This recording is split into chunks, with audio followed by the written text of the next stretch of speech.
там шли, тогда улица называлась улица Ворошилова. Это мы восстановили по воспоминаниям ветеранов и бывших курсантов военной школы.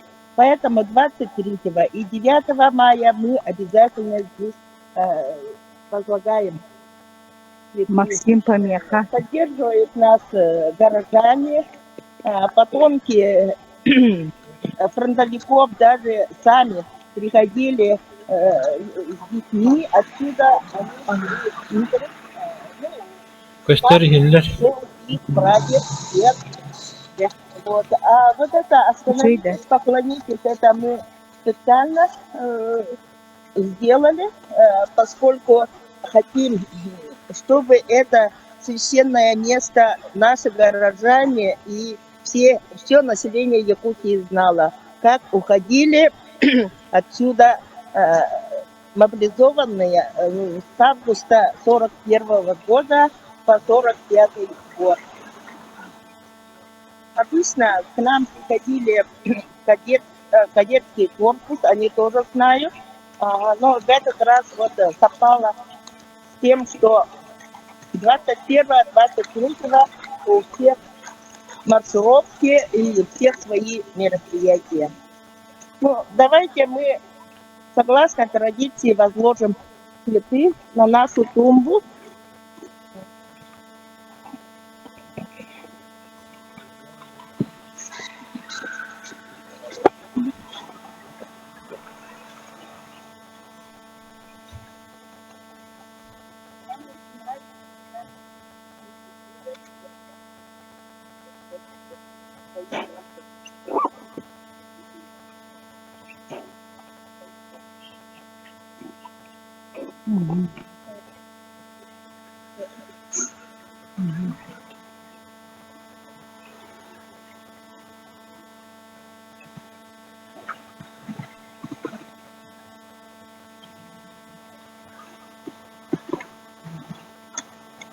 Урунге.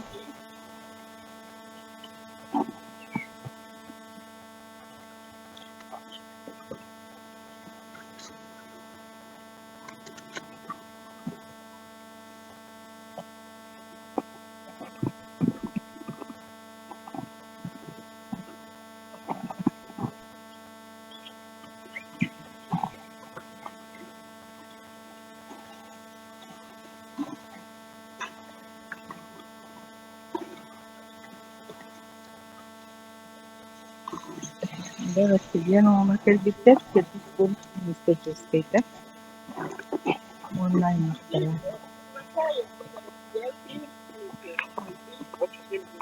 para.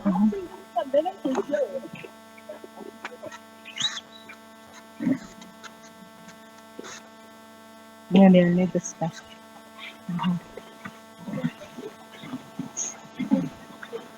Келин бары.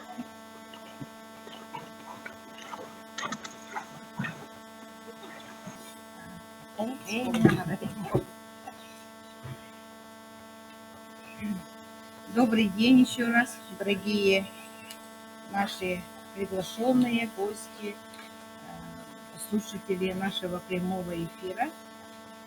Сегодня в нашем музее мы отмечаем День защитников Отечества.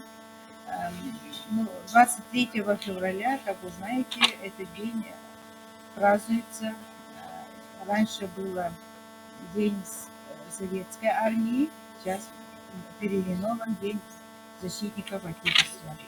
Наше традиционное мероприятие начинается с возложения цветов к мемориальной доске на ограде музея. Она установлена 9 мая 1990 году от имени бывших курсантов Якутской национальной военной школы и воинов, ушедших с этого двора защищать Родину и память о своих друзьях, оставшихся навечно молодыми. С августа 1941 года с территории нашего музея на фронт отправлялись мобилизованные защищать Родину. Тогда на этом месте был объединенный военный комиссариат. А до начала войны в здании, где размещался училище курсанты Якутской национальной военной школы, открытой по инициативе нашего руководителя, лидера, нашего писателя Платона Алексеевича Аюнского. Как вы знаете, вот во дворе стоит деревянный дом, где жил наш Платон Алексеевич Аюнский, а напротив располагалась национальная военная школа. Именно курсанты первыми ушли на фронт. Многие из них не вернулись домой. Поэтому и был разработан проект в нашем музее «Ушедшие в бессмертие».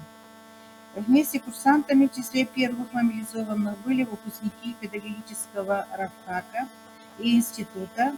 Они были члены литературных кружков, подающие надежду стать писателями, поэтами и членами Союза писателей Якутии. Сейчас я предоставляю слово одному из исследователей по нашему проекту «Ушедшие в бессмертие», научному сотруднику Ефросине Семеновне Наговицыной. Так, спасибо. Сейчас первые ушедшие в бессмертие. Это второй слайд.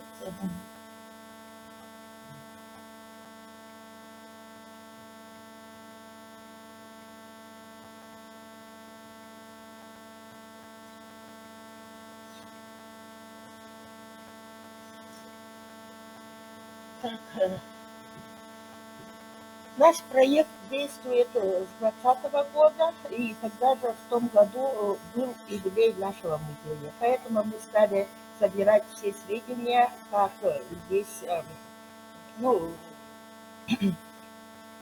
шла работа по открытию музея, литературного музея имени Платона Алексеевича Аюнского.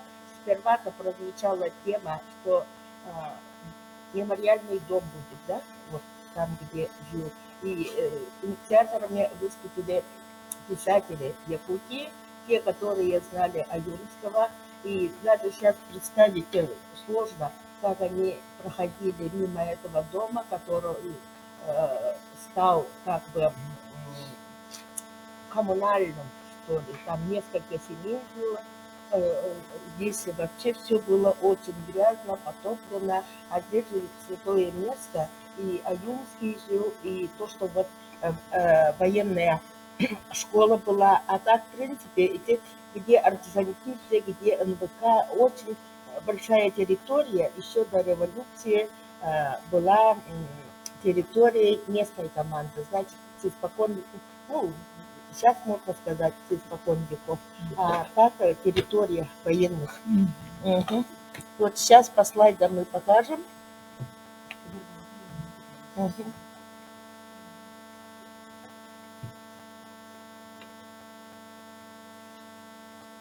Вот территория музея нашего до 17 года. Вот сейчас.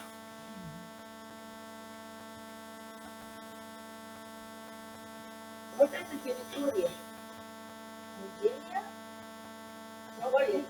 несколько марков, а вот красным обведено то, что вот после 17-го и после тут жилой дом, сейчас следующий слайд. Да? Вот эту карту составил кандидат науковой, историк музея, художник, Василий Вишняков. Для тех, кто его не знает, это родной брат нашего народного художника Ивана Васильевича Павлова. Кино же показывает сейчас «Не храните меня без Ивана Керенкова», героя брата. Он оформил большое количество альбомов, схем, и вот стал делать атлас города Якутска 1952 года. Атлас тоже был издан в 1957 году на поддержке критики, и этот атлас увидел свет только в 2009 году. Ну, там те, которые критиковали, они говорили, что Попов хвалит такое до 17-го года, то есть власть этих буржуев, ну, много чего было. Вот, так дальше. А он знал это место, поскольку начальником местной команды был подполковник Николай Дмитриянович Попов. Это родной его дядя. Он где-то здесь его дом был, он там жил с семьей. А для тех, кто его не знает, это сын протоиерея Дмитрияна Попова, который сотрудником был по составлению словаря якутского языка, с Пекарским работал. Вот примерно вот казармы местной команды. Это почтовая открытка, но не с нашей стороны, с этой стороны, а со стороны Орджоникидзе. Так, дальше. Вот где мемориальный дом Платона Алексеевича Аюнского, это, скорее всего, дом Баничука, Павла Яковлевича Баничука, а это он зять того же протоиерея. По той простой причине, как он зять, то есть Пантелеймон Васильевич Попов, он приходил к ним в гости, к дяде заходил, так что этот район, эту территорию он очень хорошо знает, и это историки тоже верят данным его атласа. Поэтому мы тоже вот по этому атласу работали дальше. Это семья Баничука. Он был фельдшером, прибыл работать в этой местную команду, но дальше стал чиновником. У него много детей было, и дети, и дочери, и сыновья были народными учителями. Дальше. С 1935 года, то есть после защиты кандидатской диссертации, Платон Алексеевич Аюнский с семьей приехали обратно в Якутск, и им выделили там в том доме, значит,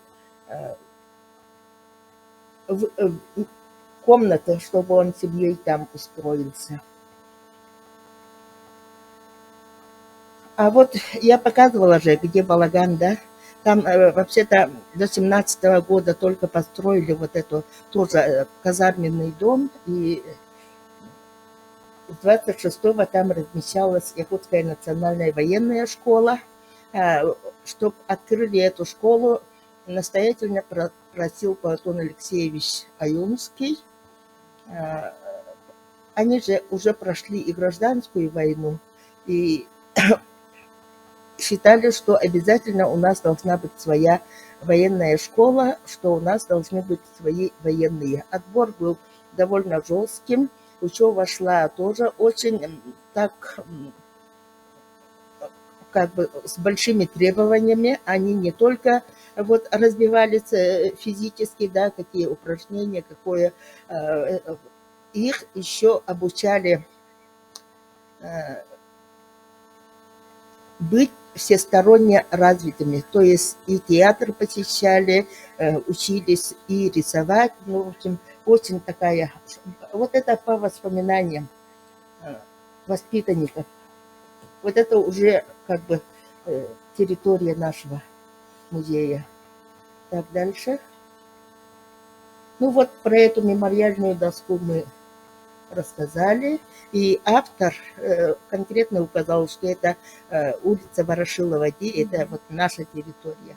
Так, дальше. Это вот надпись. Ага. Ну, тут данные мы ставим вопрос, чтобы тут исправления были. Сейчас же ведь очень много времени ушло, и данные уточнены. Поэтому вот везде пишем, где поддерживает, но, наверное, поддержат.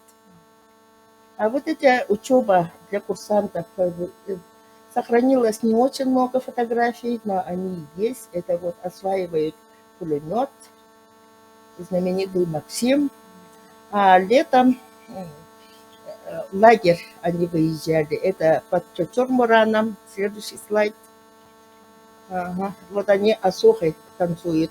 А есть еще воспоминания мобилизованных, которые вот когда ну, остановки были, и они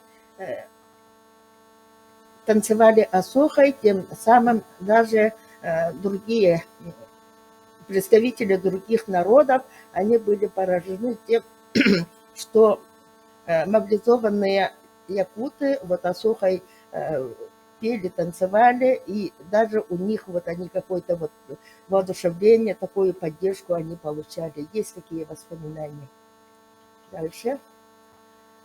В прошлом году мы отметили юбилей нашего народного писателя Сафрона Данилова. Но вообще у нас хоть и ушедшее бессмертие это традиционное, но мы каждый год что-то новое вносим. В этом году решено решено рассказать о друзьях Сафрона Данилова и о писателях. Это как-то у него стихотворение короткое есть, ага, о друзьях, которые, ну, он тут пишет, что 20 их пропало, ну, вот, на поле сражения. Некоторых мы нашли, кто-то вернулся, а кто-то вон остался на поле сражения. Вот это фотография. Видите, какие молодые, какие красивые. Это его сокурсники по педтехникуму и по педрофаку. Вот Сафрон сидит. Закадычные его друзья.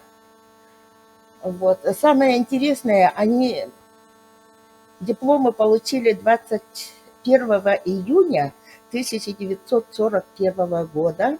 А на завтрашний день всю ночь они в волейбол играли, все были спортсменами. На завтрашний день война началась.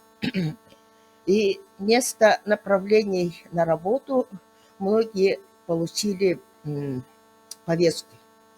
В 1941 году. Дальше. Вот это воспоминание его очень хорошего друга Василия Егоровича Колмогорова, полковника в отставке. Ну вот он вспоминает, ага, вот как у них было. Это статья о воспоминании о Сафроне Данилове. Даже в субботу, 21 июня 1941 года.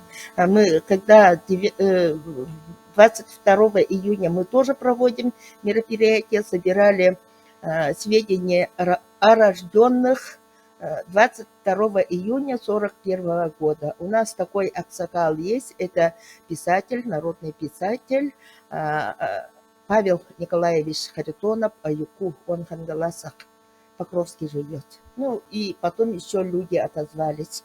Угу. Как выжили родившиеся в 1941 году. Тоже вот тоже под такой проект. Так, дальше. Вот указ о мобилизации 23 июня 1941 года, но это в центре уже сразу в тот же день и добровольцы пошли, и военные сразу были отозваны с отпусков. Это тоже такое во многих воспоминаниях есть. Дальше.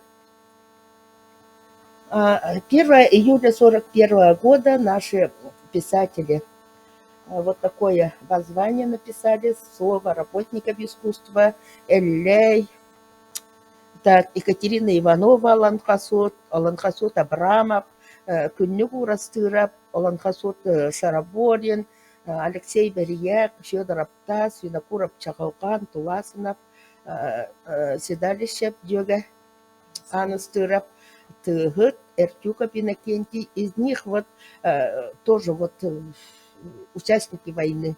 Они сами вскоре ушли на фронт. Дальше. Вот из истории Союза писателей есть такое, можно рассказать, интересный момент. А, Это народный писатель Якутии Амачкия Николай Егорович Мординов. Он, оказывается, в день начала войны лечился в санатории Дальше. Ага. Это санаторий Исаки. У него очень серьезная травма ноги была. Это побережье Крыма. И в том же году он написал цикл очерков о врачах, медсестрах, больных санатория. Это вот прочитать его очерки так интересно. И как этот военный тоже после финской войны летел рано, а как услышал о начале войны, он сразу оделся, все, пошел. И врачи были мобилизованы, и как они уходили, и про медсестру красавицу тоже, что они сразу ушли на фронт. Первые же дни начала войны. Это санаторий Исаки. Тут грязолечебница знаменитая и сейчас действует. Вот, допустим, есть он о Василии Емельяновиче Гольце, тоже очерк написал. Вот, участник, но тоже был, как он ушел на фронт, уже человек в возрасте, тоже вот такие очень трогательные очерки есть. Он после войны, Василий Емельянович, вернулся, уже возрождал разрушенный санаторий и работал очень долго. И о зверствах после освобождения Крыма написал, вот акт составляли, какие зверства фашисты чинили в госпиталях. Они же ведь в госпитале тоже там своих же лечили. И много чего было. Это реальный, вот настоящий человек из жизни. Так дальше. А в 1942 году очерк Амма Ачигая, он с таким очень трудно потом добирался до дома.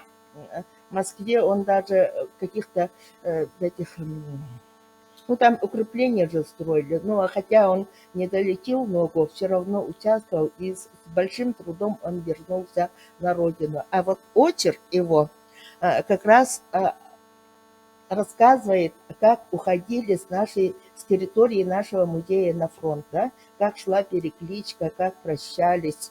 Вот. Тоже для истории нашего музея ценный материал. Дальше. Вот призвали первыми. Мы юбилеи отмечаем, мы 9-го о них вспоминаем каждый раз. Вот наши воины-писатели. Степан Тимофеев. Дальше.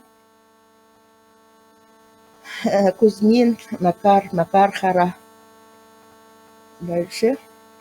Дюган Стыдов, тот, который подписал это воззвание, он пропал без вести. До сих пор ищут поисковики и пока не могут найти. Он был радистом, вдруг от него ничего не осталось. Это вот под Ленинградом, по-моему, он пропал. Угу.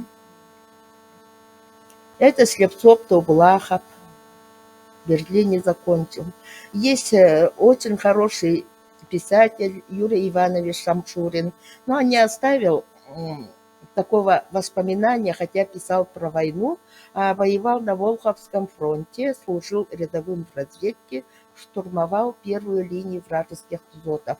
И, скорее всего, если он в ночь на 6 января 1942 года получил осколком, контузило его, и от этого у него как бы век укоротился, очень болел. Вот, и тоже он один из первых мобилизованных. Дальше. Вместе с ними были призваны выпускники педрофака. Вот Сафрон Данилов, Василий Колмогоров, Иван Сергеев, Иван Рожин и их сокурсники. Вот у меня на столе лежит маленькая такая книжечка.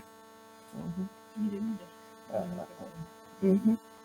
Это в 1945 году Сафрон Данилов издавал, и там вроде бы маленькие рассказики, но там написано, как они ехали на фронт, как Сафрон Данилов до фронта не доехал, обратно его вернули. 2 раза, по-моему, возвращали из-за состояния здоровья. Так дальше.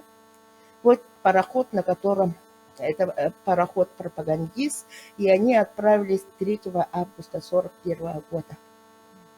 И как они это вот есть его рассказ в ту ночь. Это вот их призвали в начале сентября 41-го. Вот они, когда пропагандисты ехали, знаете, сообщение пришло, что наши летчики, бомбардировщики бомбили Берлин. И все тогда вообще очень, это комиссар объявил. Но это вот он конкретно про войну много не писал, но вот такие его короткие рассказы очень многое для нас значат. Так, и тогда вот такие про эти про эту бомбардировку в интернете сейчас много пишут. Ага, дальше. Курсант полковой школы Бийске. Это вот его дочери нас тоже снабдили фотографиями. Мы в прошлом году очень много встреч организовали, отметили его юбилей. И вот он, у него очень серьезная болезнь была. Ага, дальше. Ага. Ну вот про эту книгу я рассказала, да, тут вроде бы как несколько, но оно с такой болью, с такой этой написано. Допустим, Арахсы, расставание, как они доехали до определенного места со своими сокурсниками, они так радовались. Дальше, Бранец, я сразу так, своими словами, вот, сидели Фрументий, Сеня, Вяща, Миша и я. Так, это его сокурсники, да, они так радовались, что, наверное, и на фронт вместе будем. Но тут не получилось. Курсанта Данилова дежурный вызвал, и его отправили. Вот из них вот Андросов Фрументий пропал без вести в апреле 42 года. Дальше. Сергей Иван Анисимович. Вот такой хороший друг его был, Туабус, это Мегина Кангаласки. Мы тоже мероприятие проводили. Погиб. Вообще возлагал такую надежду, что он станет очень хорошим писателем, поэтом. И они вот с Сафроном друг другу читали стихи, даже последнюю ночь они вместе провели. Так, тоже вот это в воспоминаниях. Ага, это вот то, что об Иване пишут, где он воевал. Это вообще такие места. Это Подмосковье, Курск, Смоленский. Это самые такие страшные места, где такие жесточайшие сражения были. Дальше.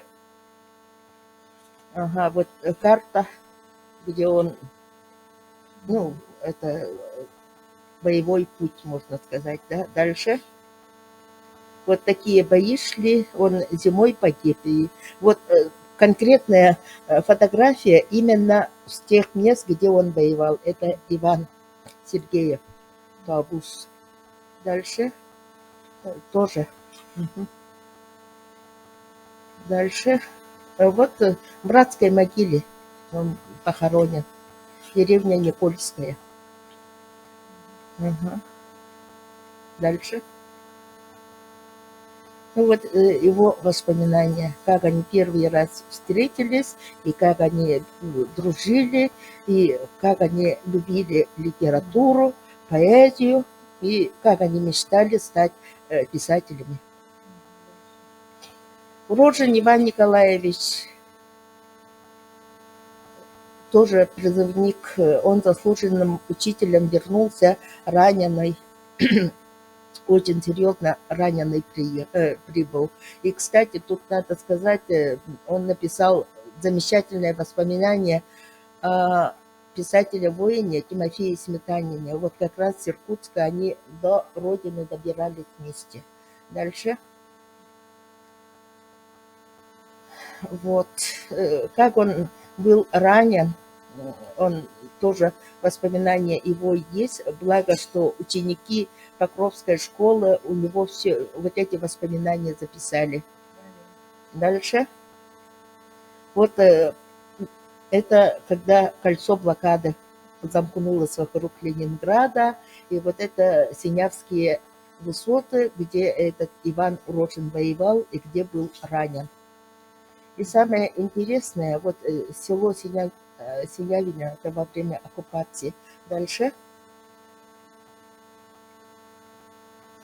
он писал, как лошадь погибла, ну, в общем, такое. И специально подобрали, чтобы до людей, до слушателей как-то более так дошло. Ага. И самое интересное, когда он пришел в себя, он увидел лейтенанта с черными глазами. Это оказался тоже воспитанник Янвыши, это военной школы, Егор Дагардуров. Он его помог вывести его из огня, спас от верной гибели. А через несколько дней Егор Дагардуров героически погиб. И вот эта фотография, это из фонда Гурьевой. Ага. Дальше. Ну, это его биография. Это тоже очень замечательный человек был, работал в газетах, и вполне возможно, что он тоже писал.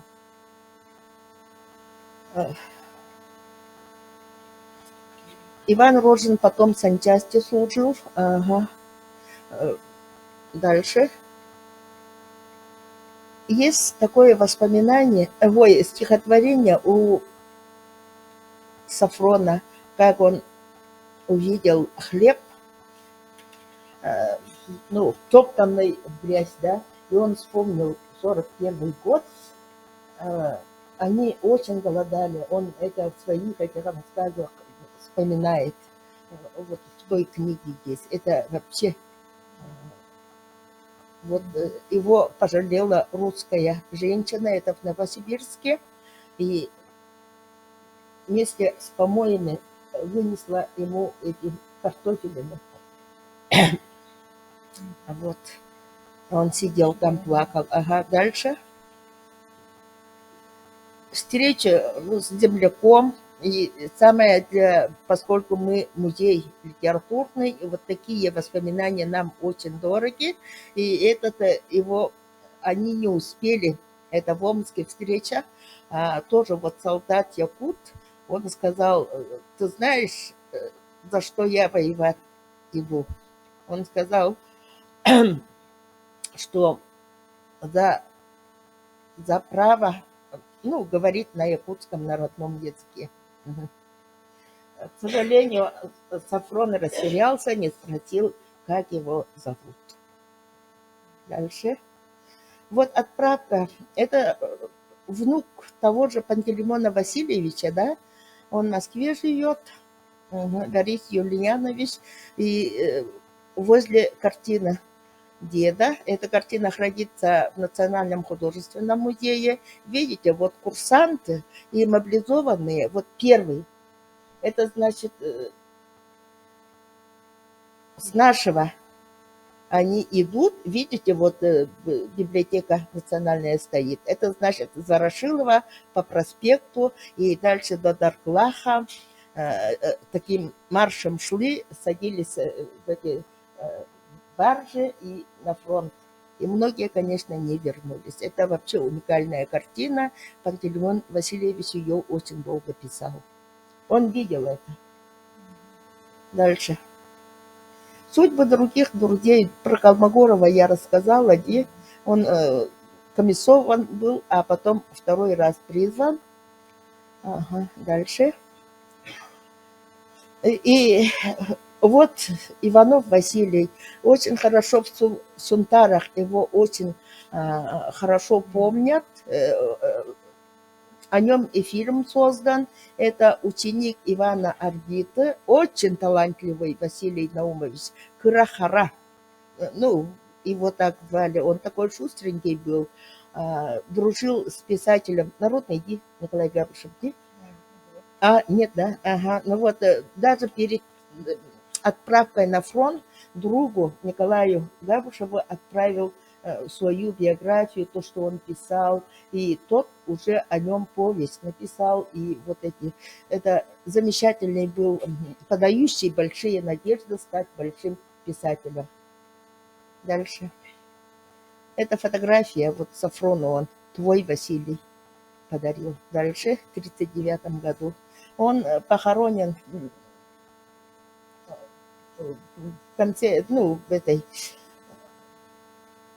тоже братской могиле в городе Костроме. Туда земляки ездят. Они даже, когда нашли его могилу, попросили русскую женщину ухаживать, ну, цветы вложить, и за это ей отправляли деньги. Так, дальше.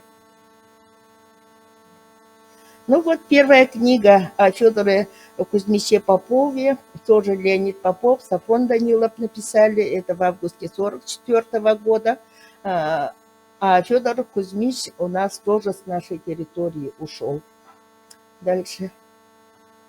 Так, вот вкратце так, да. Обратно священный Ильмень. Вот вторая еще тема, я уже тоже сказала, да, что мобилизованные в июне 1942 года тоже ушли с нашей территории, и в основном они боевое крещение приняли на священном озере Ильмень. Сейчас Линда Николаевна тоже этот расскажет коротко, и потом по слайдам тоже посмотрим здесь. И это тоже по воспоминаниям участников, ага, мы восстановили. Так, ага, священный Ильмень. 23 февраля у нас священный день, да, как вы сказали. И в 1943 году в жестоком сражении на Ильмень-озере боевое крещение приняли наши призывники 25 июня 1942 года. Дальше слайды, да? Будем рассказывать, да? Коротко и очень быстро. 23 февраля, вот именно первое такое сражение на Ильмень-озере было. И 23 февраля ежегодно из Ленинграда и близлежащих городов студенты и якутяне, они едут туда поклониться памяти. Вот. Вот замечательный человек был Иван Михайлович Павлов. Он у нас лауреат премии имени Платона Алексеевича Аюнского именно за то, что вот он возрождал имена и вот за издание, за подготовку книги памяти. Очень такие достойные книги. Но это коллектив авторов. Кайгартах ходит Тардилгалара. Это о лыжниках, о батальоне, 19 батальонов. Он сам участник сражения. Тут вот конкретно он пишет, что в Якутске на улице Ворошилова, областном военкомате, их собрали, они там санобработку прошли, а потом, значит, сгольники на баржах они отправились на фронт. Но это очень мало фотографий, к сожалению, мобилизованных. Это, скорее всего, первые, наверное, да? Вот. А из Якутска они выехали 25 июня 1942 года. Так, более пожилых отправили под Сталинград, а молодых, вот из молодых они сформировали вот лыжный батальон. Дальше. Ну, тут такие данные, сколько 597 якутов было. Мгм. Вот примерно так шли. Ага. А вот 23 февраля примерно 8 часов утра, ага, это разведчик Рама, самолет над ними пролетел. Потом вот, знаете, по его воспоминаниям, вот эти, я даже не знаю, это фотографии ну, или это рисунок, ну, нашла в интернете, это очень совпадает с воспоминанием Ивана Михайловича. А выжившие, это под лед очень много ушло, и Иван Михайлович всегда до ну, до кончины он пытался собрать, восстановить их имена. Но вернулись из живых, мы тоже их нашли. Вот, допустим, старшее поколение, помните, наверное, Иннокентия Петровича Канаева, это фотожурналист, учитель. И опять-таки, вот как я сказала, в июне, 2 июня 1941 году, вот они как раз празднуют окончание учебы, они стали учителями. Вот смотрите, какие красивые. Он тогда уже увлекался фотографированием и увековечил своих друзей. Это вот как раз после получения диплома. Какие молодые, красивые якутские парни. И имена записал. Это якутское педучилище.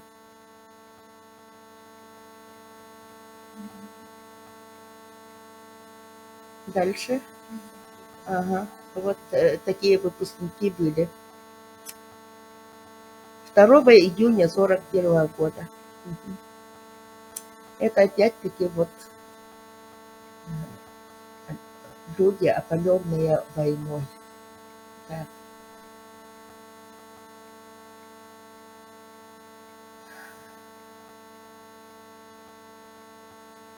Канаев был призван из Горного Улуса. В Горном, помнит его, он там учительствовал. В 1942-м он, как уже сказано, был призван. Это его награды.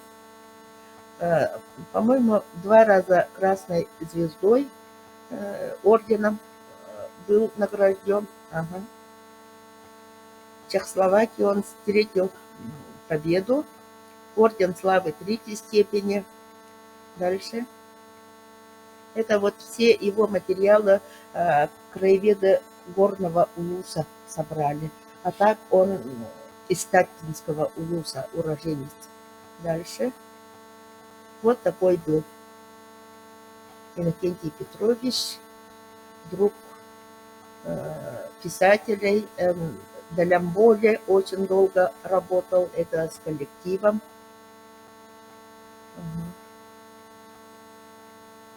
Вот его, ну, как бы, ну, он всегда вот в гуще событий, очень любил детей, фотографировал все интересное, солидный у него архив есть, и по его фотографиям мы узнаем историю.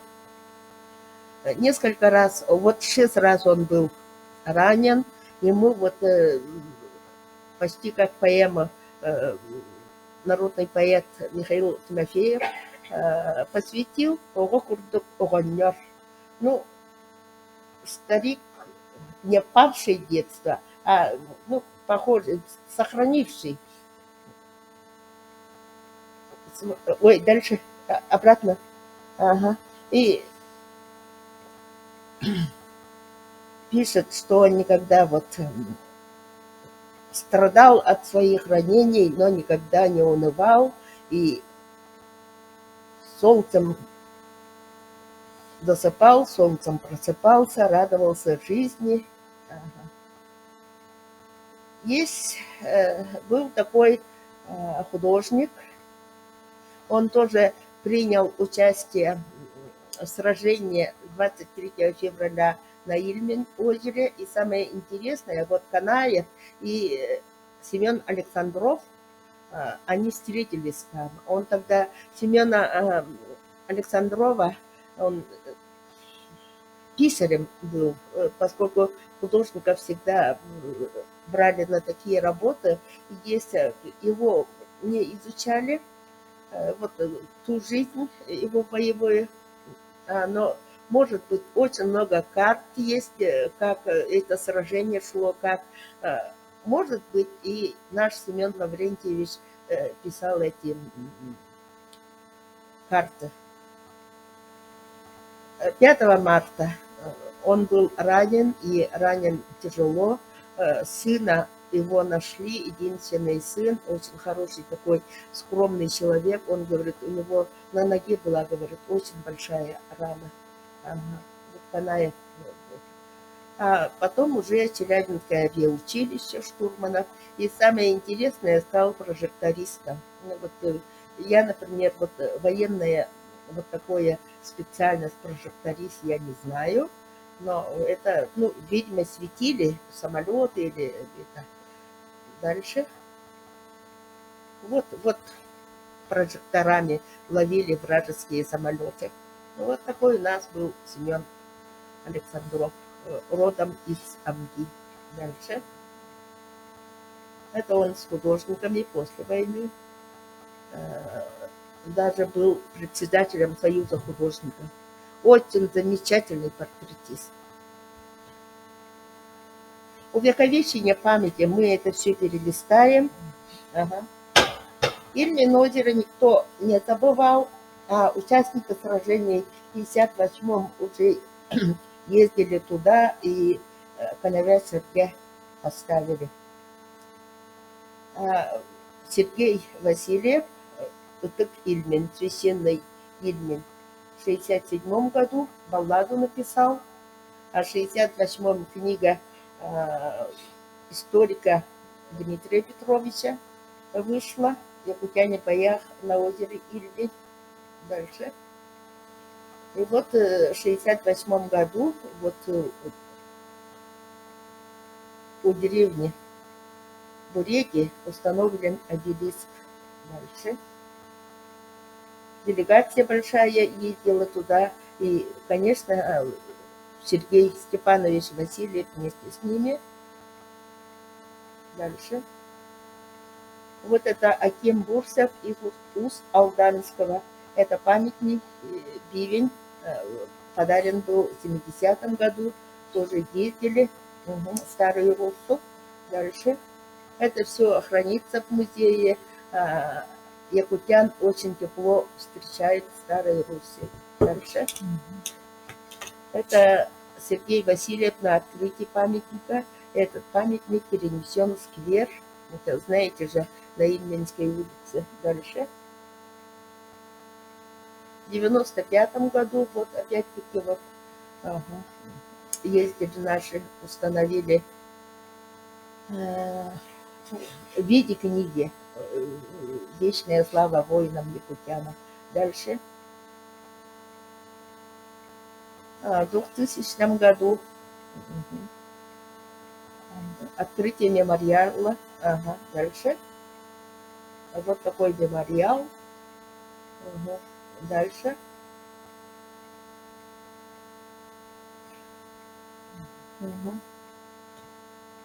Дальше.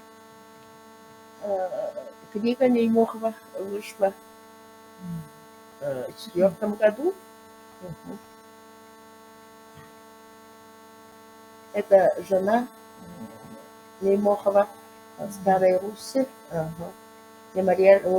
Открытие мемориальной доски народному писателю. 29 сентября 2005 года состоялось открытие сквера мемориала «Журавли над Ильменем». Якутске. А потом уже вот фильм Никиты Аржакова «Журавли над Ильменем». Они все стали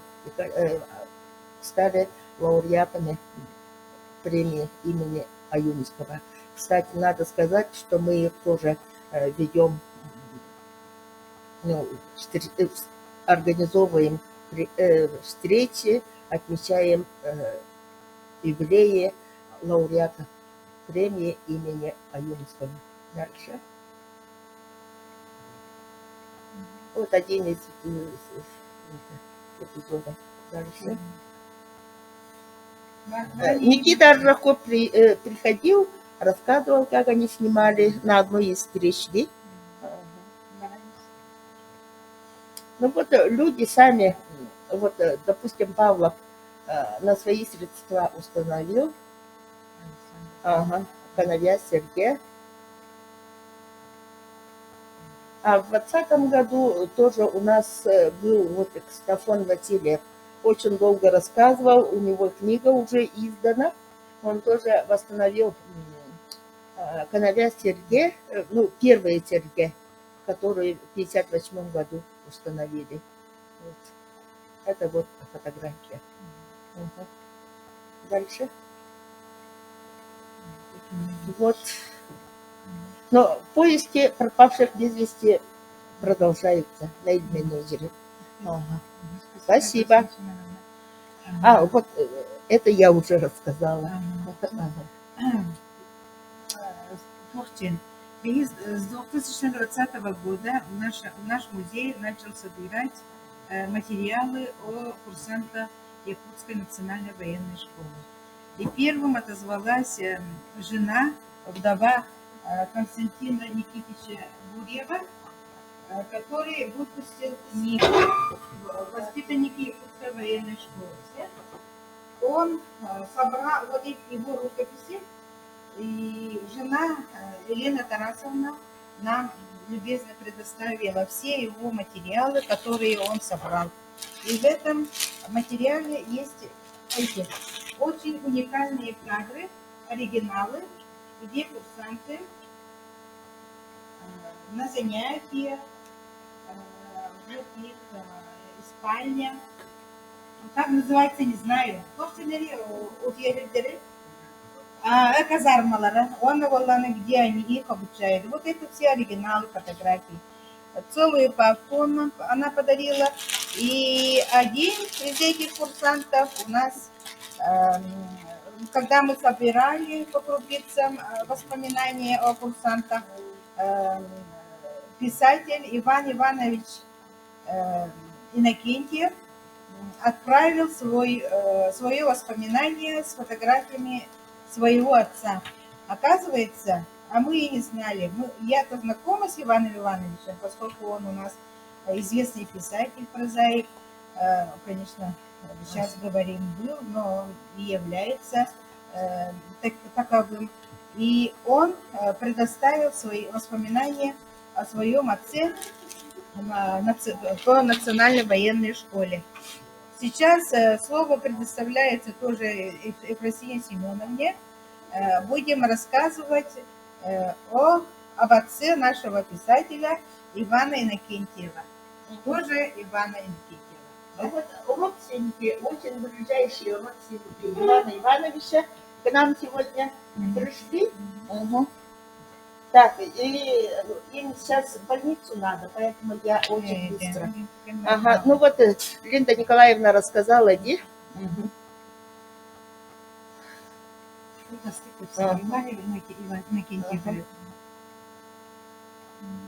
Следующий.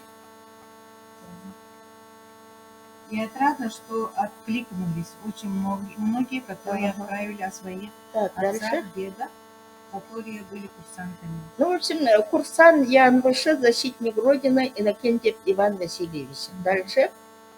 Посвящается светлой памяти его сына Иннокентьева Ивана Ивановича. Дальше. Вот Иван Иванович Иннокентьев. Очень трогательное воспоминание он оставил. Дальше. Вот его отец, сын нашел автобиографию. Везде пишут, что он родился в Нюрбе. Ну, в общем, путаница есть. А он сам написал, что он в селе Мача Бодайбинского района Иркутской области родился. А потом, и записи вот из военкомата нашли. Тут опять-таки вот Чукарский наслед, Нюрба написано. И даже друзья, у него отец Нюрбинский, он Нюрбинский. А Иван Иннокентьев, он еще интересовался, гордился и родословной отца, и родословной матери. А мама – это из Кобяйского улуса. Прадеда звали Сулус Николай, Николай Звезда, он любил считать звезды. А сын его был шаманом, Иосиф Огуйдан Оюнге. Дальше. Вот составленное начало родословной Огуйдан Наговицын. Ну вот все, кто здесь родился Ди. Угу. Это вот нашла действительно вот в Мадутском наследии. Наговицын Иосиф Николаевич жил там. Жену звали Мария Михайловна. Дочь была София, Ксения, Василий. Вот этих имен в родословной нет. По всей видимости, они рано умерли. Ди? Ага, последовательно. Вот с мамой, с дочкой. Угу. Ну, вот это я хотела показать, эти фотографии. Вот. Ага. А эти фотографии вот с ангара, скорее всего. И он свое детство написал замечательные книги «Жизнь и приключения Ваньки Быкова на Говорящей горе». Это он как с ангара жил в детстве. Ванька Быков – это фамилию прадеда по отцовской линии. Ага, он принял вот детство золотое. Ага. И я тут не поняла, тут 3 сына было, да? Про одного вот Василий Иванович, к сожалению, он очень болеет. А еще был один сын. Вот судьбу его я не знаю, как рано умер, да? Ага. Отцом очень гордился. А это вот как раз вот с ангару вот такими были до недавнего времени. Ну вот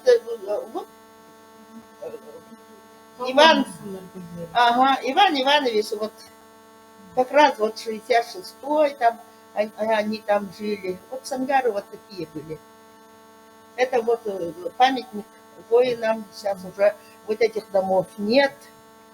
Совершенно там другое. А вот это, знаете, вот здесь он рассказал, да, как он себе крылья сделал, и именно с этого места, где он кажется, хотел, вот это подлинно, сейчас памятник стоит в другом месте, и он очень хотел оттуда полететь, брат спас. Дальше Самгар вот сейчас примерно так выглядит. Дальше.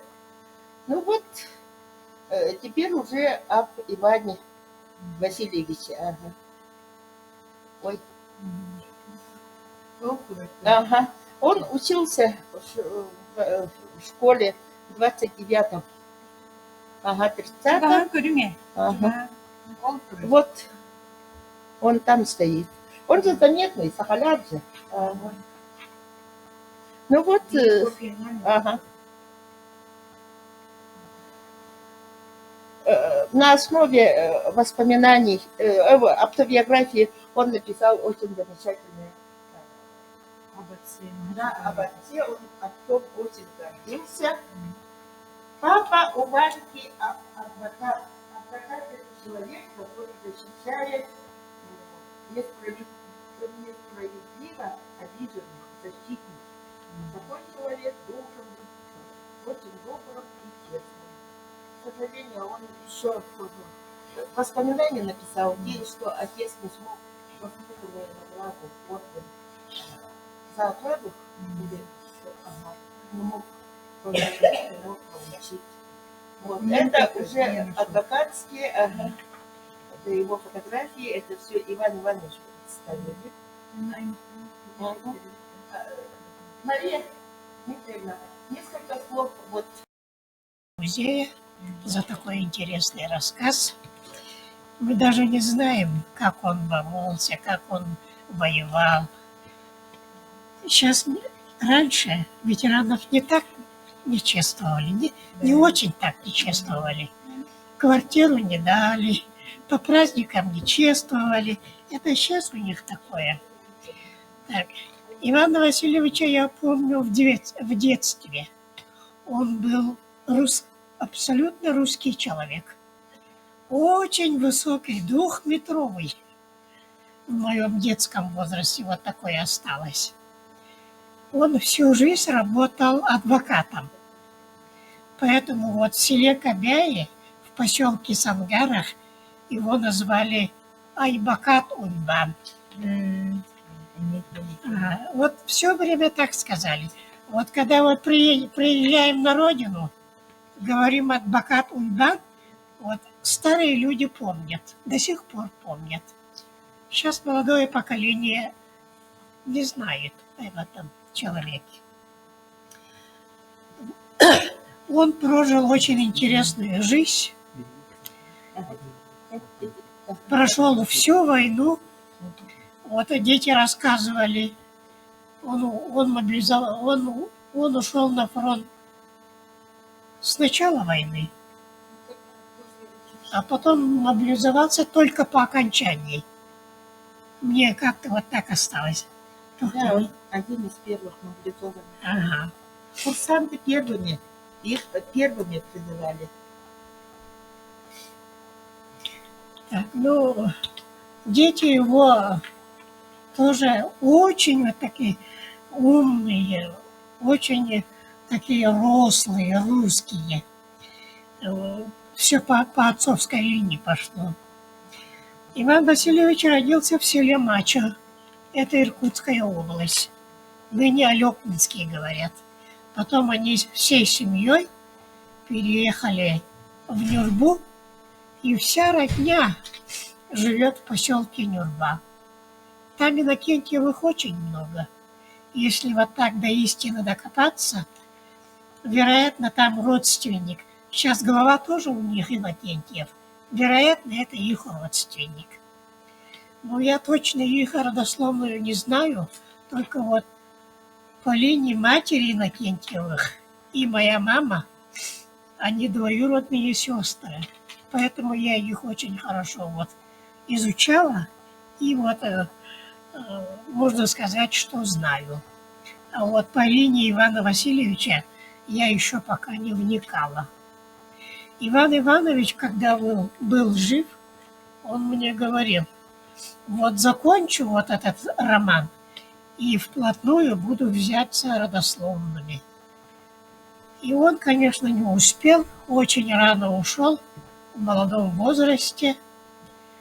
Это нынче мы год отметили, очень досадно, что он так рано ушел.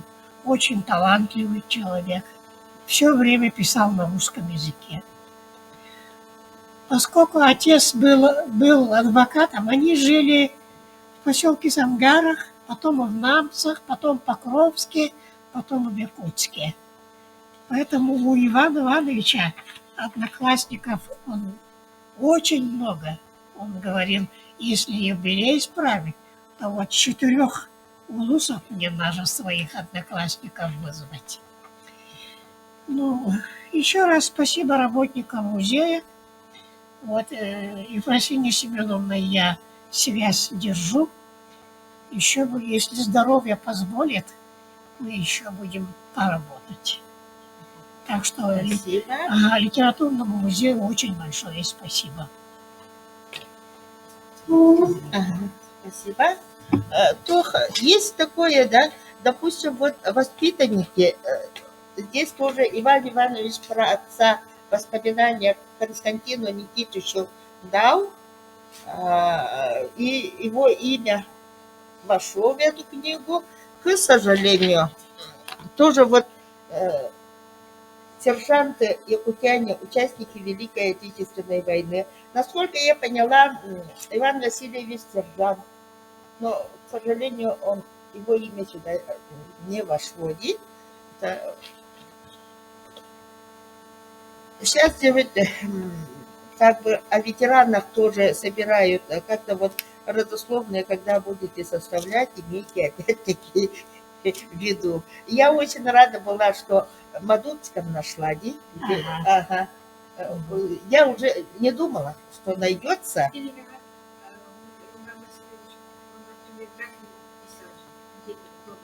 Ага. Маннавар. Ага. Манна мигдик таталар. Манна не такое, у тебя побольше есть. Ачаны я хабар булга гала. Агалар. Ага. Мгм. Вот. Ахати. Мгм. Вот это вот мы как только очень хорошо, когда родственники отзываются, и тогда интересные мероприятия проходят. Чусовской Г у нас замечательное было, и Аулоновым тоже вот воспитанником, есть еще из Горного, да, по-моему, женщина, да, из Горного краевед, она нашла 4 или сколько-то воспитанников.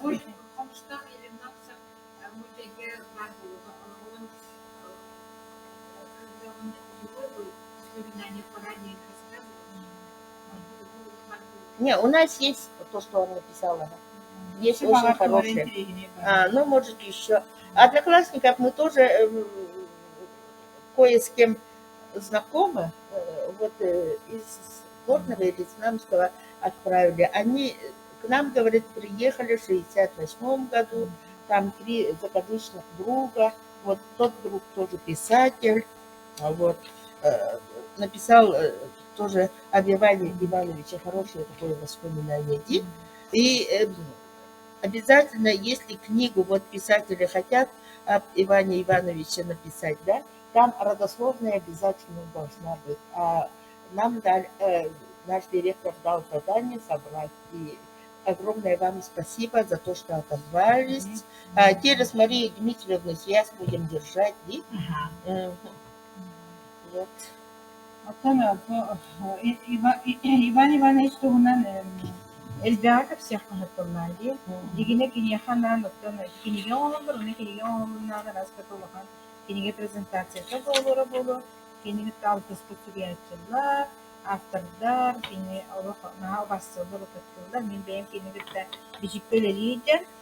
Биги директор бит, bu литературный музей директоры Николай Алексеевич Лунгинов проектынан bu Иван Иванович Иннокентьев bu литературный редактор кутук бар bu рукопистарын барытын кини бәйте редакциялар.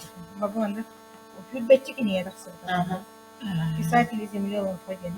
Bu бие хурьянчылар bu нучалы кулбастырын барытын билем эренен олар редакциялап туда.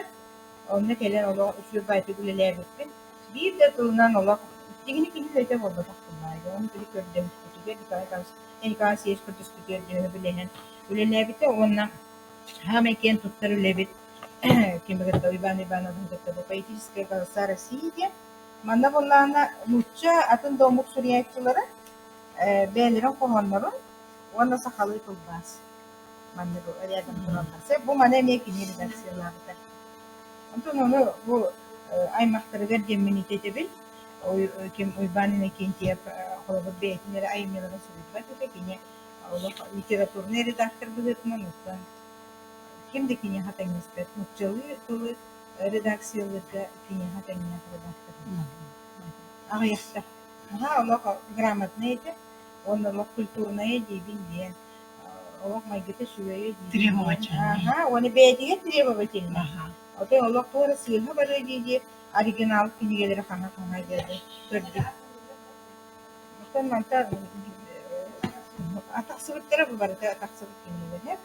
Onlardan ansakalı bara halıcı buldum. Bu bir yaka ağabey dolu ağabey komisyonların günlerinden bir merpiyete bulandığı. Onunla bulanı etibilin suvodiyem var diye hedi bolatular onlardan eder oğullar Сыньяна опускалары келбиттері десе. Оны мен бұл сөйденлерге дәлім. Сергей Макеевка көрсігі болар дейді әкпетіне бағасты оғыларын ұрары менехеп. Ол оғылаттар дойдыларға ең бар әттақтыр, онтан әриге бар әттақтыр. Бәттері. Оны біле көрсігіге оғылары, онаттарғыны онаттан бұл қамылтылуға ден онтан бігі оғылар бұтылдар, ұбайдар бұтылдар, bu büyük ölüğüne kaderin hafızı olarak kendi oldu. Oğullar bu deliği hiç alır. Oğullar bu кылыбырды хилбирген бидерин тулгардан барбагара. Онна же ол оголор патриотическое воспитание ден ити каянда бар болуптан ол онтан бу мероприятие было. Бу Якутская национальная военная школа тугаден саха омугуттан аха омуг болаттара военный деланы багылан тохаты бу саха херен көмүскүрге бәйләрен бәйдәләрен көмүскүрге Россияны көмүскүрге это хебеска бу көмүскүрге анан терелиннәде ол курдук эме билген же эти бу суоннан себестен патриотической итиге она билмәлек дойдуну көмүскә хәңгә ден ити күскә турда олин буллана bir barkıda bilimine bulup taktık diyen o skolağa bile ön buklu diyen üyere barın ortaların начальная военная школа diye ana bar edeydi. O komutere bileyim bar gönüller üniversitette bullarına военка diyen bar ete военная кафедра ol emeye kadiren haşi dülülebet de bol bu dete antım bilgine ne bar gönüller anlatayın onluk bar bullarına olur bu bilimine hatun dediğini konuşki varaları bilimine olur. Tahin keme bolu ete dolaydı. Младший командирдары атом билет тохтар бар дебилин эти курдук кыра олары кадетская школа үйрөтелерди аны именно бу маны военный билим часто бутта тохтар деманы рут бар этлер буллары военный часть билим бу кобулаты биздекен сокпатта рут эти тоха дыскаин бар эти жона раскатта билген ол военный тема ити үйрөти bu hata bihi bu proyek bu kim de hallığa kurdu ve daha mastan diğer bir de bir hallığa bilgin bollarına da küske bu kim abutma küskele yakıtın nada ona bilgi bolla bağa nabitçen bu teritoriyetten 9 мая парад барын бағарады. Біле бессмертный полк мантан барын бағарады. А так в одиночку ходили. Оны келеннер себекке ураллар манайданlar. 9 мая. Мы с студентам тоже говорим, что на 9 мая и на 23 февраля можете своих друзей пригласить и почтить память павших героев, наших ветеранов. И сейчас уже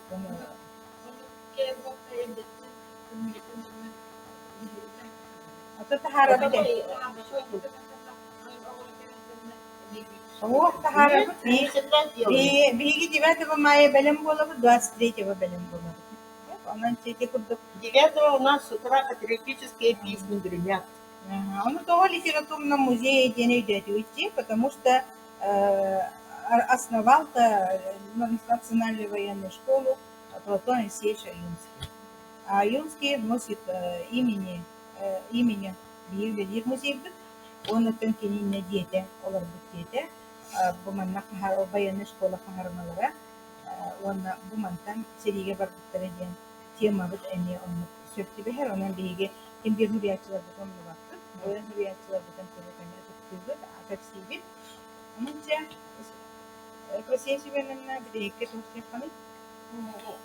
Еще раз я хочу поблагодарить. Сейчас мы живем в такое странное время. Странное, и я бы сказала страшное, если вот сколько якутов полегло на полях Украины. А теперь вот такое у нас обстоятельство. И вот студенты парни пришли. И они, наверное, в курсе, и военные проходите, и тоже вот волонтер, да, тоже, поэтому это касается всех. У нас очень сложно для понимания обстоятельства. Мы хотели до этих событий про Украину тут мероприятие проводить, поскольку наши писатели ездили на Украину, встречались и с детьми, и с населением. Столько посвящено стихотворений, произведений, а сколько написано про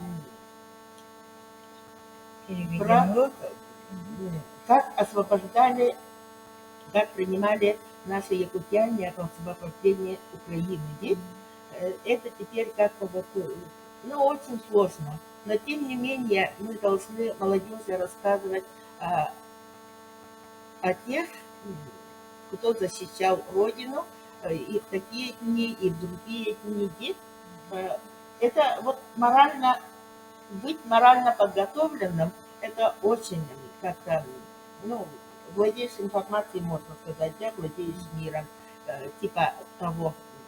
И потом есть такое мнение на одной, вот когда мы возлагали цветы, когда кадетская школа у нас была, все это самое холоднее, чем сегодня было. И наш директор тогда сказал, вот я, говорит, сколько вот замечаю, говорит, те, которые прошли в этой школе обучение, они на войне, ну, как больше выживали, потому что они знали, что к чему, какие принимать решения. Недаром же из них воспитанников и герои есть, и кавалеры, орденов славы есть, и награжденные многими этими героические поступки совершившие есть. Их было свыше 800 человек. И я еще про одного художника знаю, Евграф Крылов.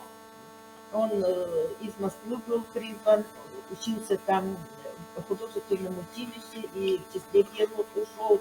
И сразу попал в Волховский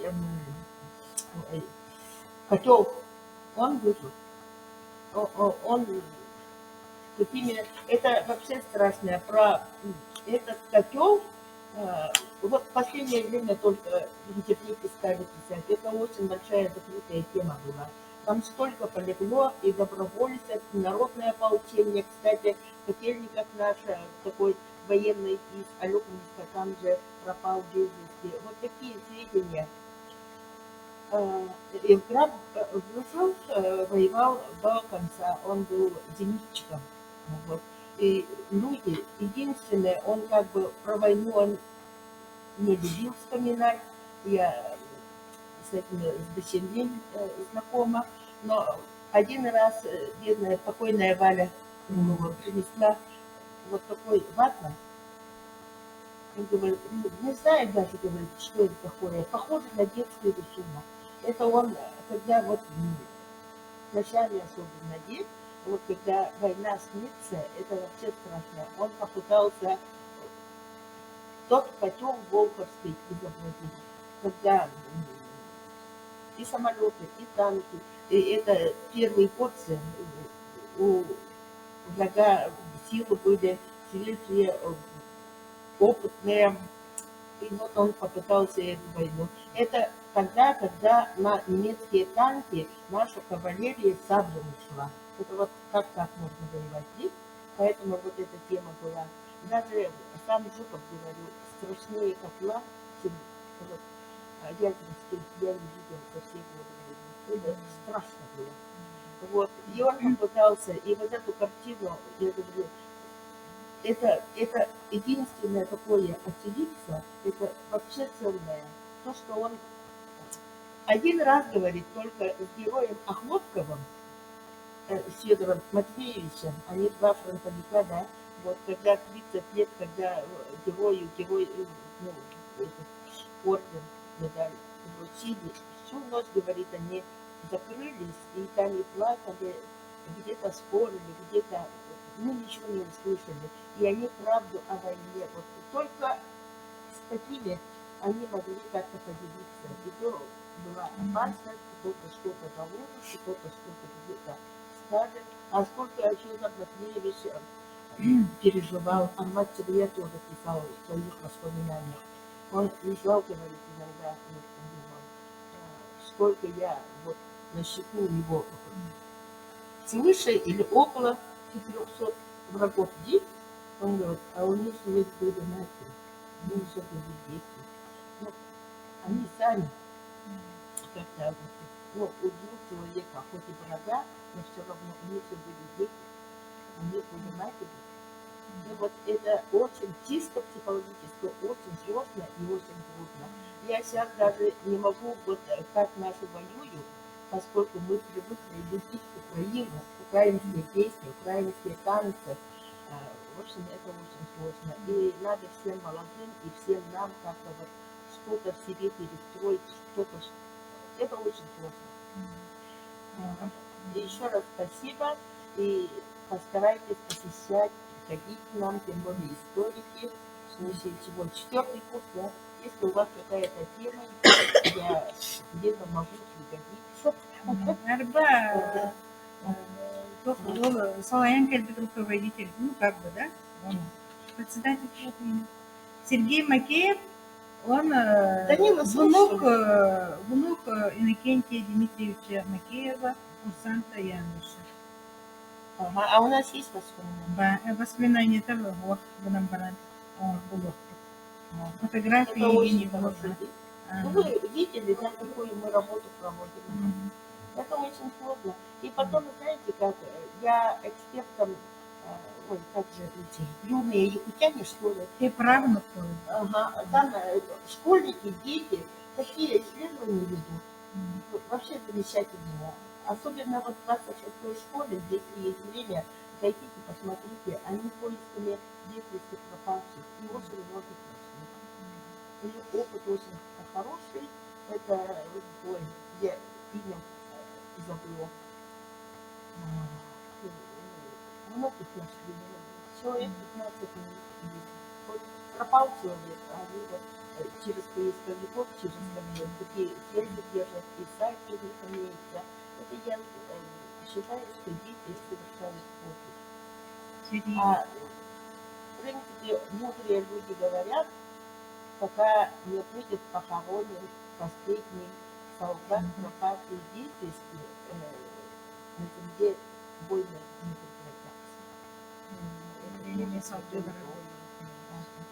прекратятся. Сергей воочию увидел место службы дедушки. Дедка, он царитель, это генерал Усалдан.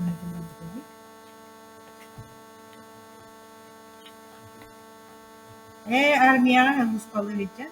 Бұл курсан кенеттен армия ұлыспалы барды. Оны ереге антын барды. Оны ергелден келбете.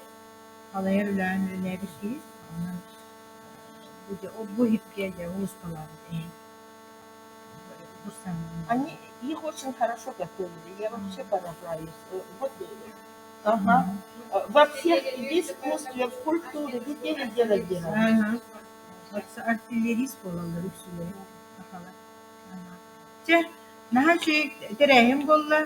Я думаю, вы услышали много нового. Он там в голове, у вас тоже какие-то, может быть, проекты, может быть, какие документы у вас, если дома хранятся, можете отдать нам на хранение. Мантан билген декапситебит, жоннор актыларын, жоннор дыстырын актыларын